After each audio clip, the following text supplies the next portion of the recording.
Bonjour à tous, salam alaikum, j'espère que vous allez bien. Aujourd'hui, je vous partage une recette de beignets pour le carnaval. Donc, ce sont des pets de nonne. C'est avec une pâte à choux que l'on va frire. Ils sont vraiment délicieux et faciles à réaliser. En plus, vous n'avez pas besoin de temps de pause. Si vous n'êtes pas abonné, je vous invite à le faire dès maintenant, à liker la vidéo et la partager. Je vous laisse avec la liste des ingrédients.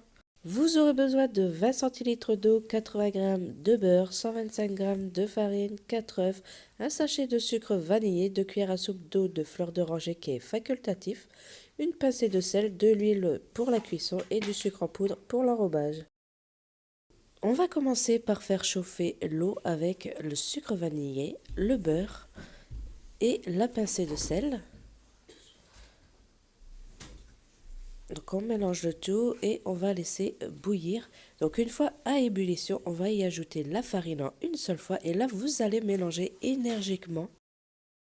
Et si vous voyez des petits grumeaux de farine, n'hésitez pas avec votre maryse de bien appuyer dessus pour qu'il se retire.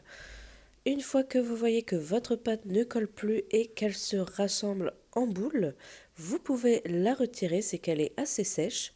Ensuite, on va y ajouter les œufs un par un.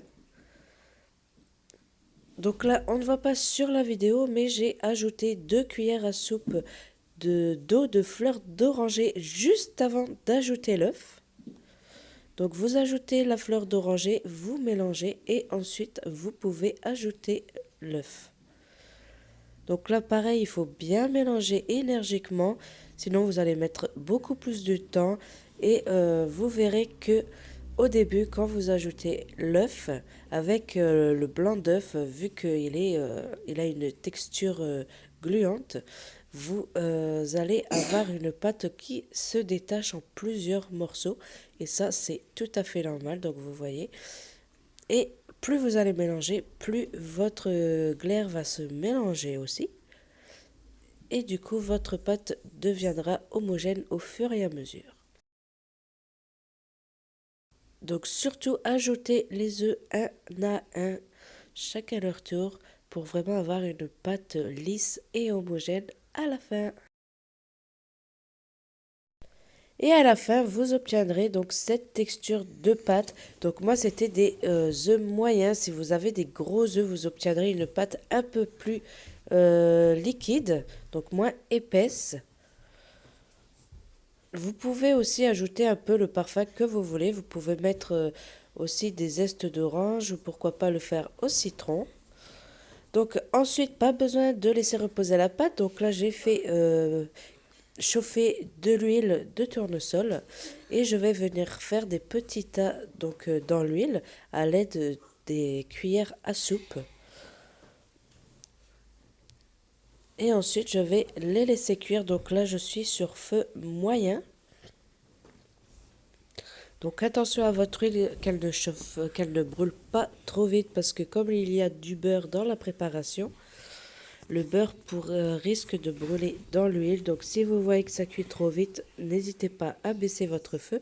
Et comme vous pouvez voir là, vous voyez les beignets qui sont en train de se craquer parce qu'il y a une deuxième cuisson qui se fait au bout de 5 minutes.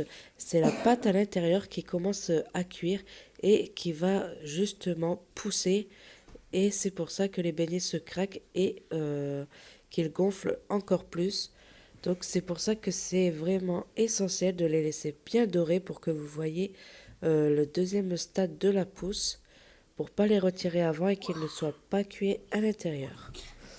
Une fois bien dorés, donc je les ai retirés et je les ai mis sur du papier absorbant pour retirer l'huile. Et ensuite, je vais les passer donc dans le sucre pour les enrober. Et voilà, donc à la fin, vous allez obtenir environ 3 assiettes comme celle-ci avec les ingrédients que je vous ai donnés. Vous pouvez aussi faire des plus petits. Moi, j'ai fait les deux sortes, j'en ai fait des petits et des gros. Et vous pouvez voir aussi l'intérieur, donc c'est vraiment comme un chou quand vous allez faire un éclair ou quoi, mais sauf que là c'est frit et c'est plus moelleux à l'intérieur. Et voilà, la recette est terminée, j'espère qu'elle vous aura plu. En tout cas, nous on s'est régalé. N'oubliez pas de vous abonner si ce n'est pas fait, de liker la vidéo, de la partager avec vos amis, votre famille, votre entourage. Et moi, je vous dis à bientôt pour une nouvelle recette encore plus délicieuse.